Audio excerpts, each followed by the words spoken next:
Teman-teman, edisi 90 ini saat dulu kita berdasarkan Kitab Keluaran pasal 34 ayat 29 sampai dengan 35. Ayat 29 sampai dengan 31 bercerita ketika Musa turun dari Gunung Sinai, kedua loh hukum Allah ada di tangan Musa. Ketika ia turun dari gunung itu, tidaklah ia tahu bahwa kulit mukanya bercahaya, oleh karena ia telah berbicara dengan Tuhan.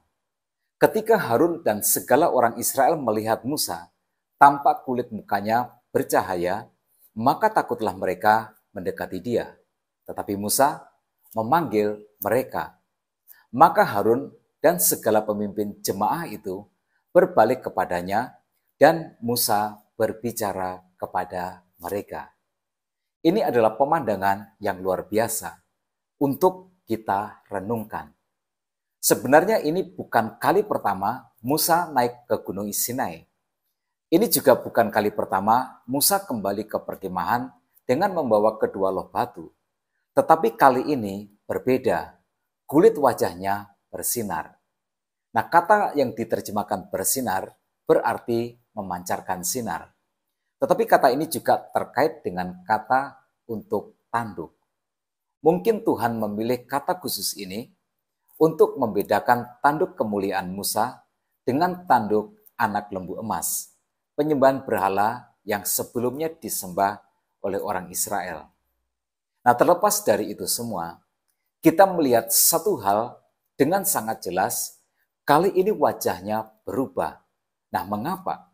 Karena Musa meminta Tuhan untuk menunjukkan kepadanya kemuliaannya, dan Tuhan melakukannya.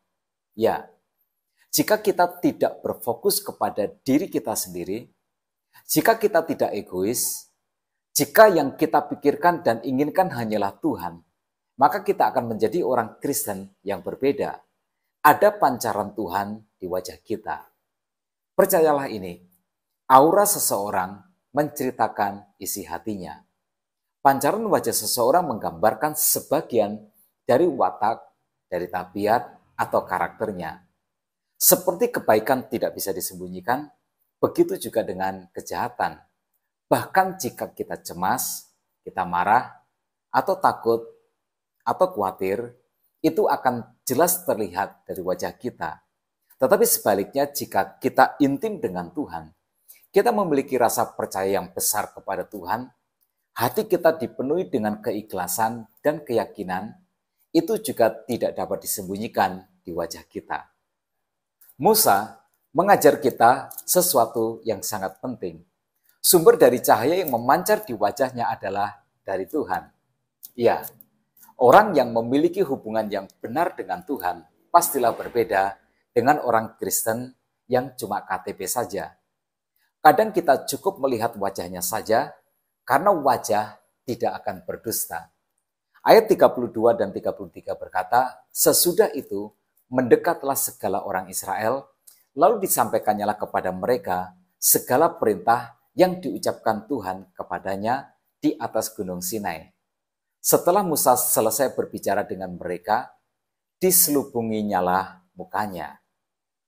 Kita melihat ada semacam aura yang memancar dari wajah Musa.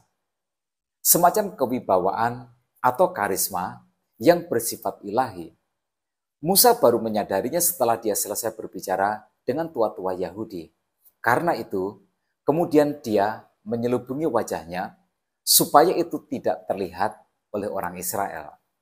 Saya ingin berbagi hati tentang hal ini, yaitu tentang kerendahan hati dan ketulusan. Musa tidak mengekspos sinar kemuliaan Allah yang memancar dari wajahnya. Dia tidak mau mengambil keuntungan dari itu semua.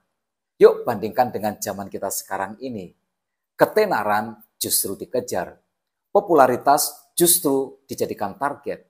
Jika seorang hamba Tuhan punya kelebihan tertentu, itu justru dijadikan sebagai nilai plusnya, kemudian diekspos, dijadikan sebagai strategi marketing, supaya semakin populer, semakin tenar, dan viral. Lalu kemudian diundang kemana-mana, dijadikan sebagai simbol suksesnya. Tetapi Musa tidak. Dia menyembunyikan wajahnya dan menolak mengambil keuntungan dari wajah yang bersinar itu. Nah teman-teman, kerohanian sangatlah bertolak belakang dengan apapun yang bersifat duniawi. Tuhan Yesus pernah mengingatkan tentang berdoa. Jika kita berdoa, masuklah ke dalam kamar, lalu kuncilah pintunya. Jika kerohanian kita pamerkan atau kita ekspos, kita sudah menerima upah kita saat orang memuji kita. Yuk kita menjadi orang Kristen yang bersahaja. Sederhana secara dunia, tetapi kaya di pemandangan surga. Ayat 34 dan 35 berkata, tetapi apabila Musa masuk menghadap Tuhan untuk berbicara dengan dia, ditanggalkannyalah selubung itu sampai ia keluar, dan apabila ia keluar, dikatakannya kepada orang Israel apa yang diperintahkan kepadanya. Apabila orang Israel melihat muka Musa, bahwa kulit muka Musa bercahaya, maka Musa menyelubungi mukanya kembali sampai ia masuk menghadap untuk berbicara dengan Tuhan.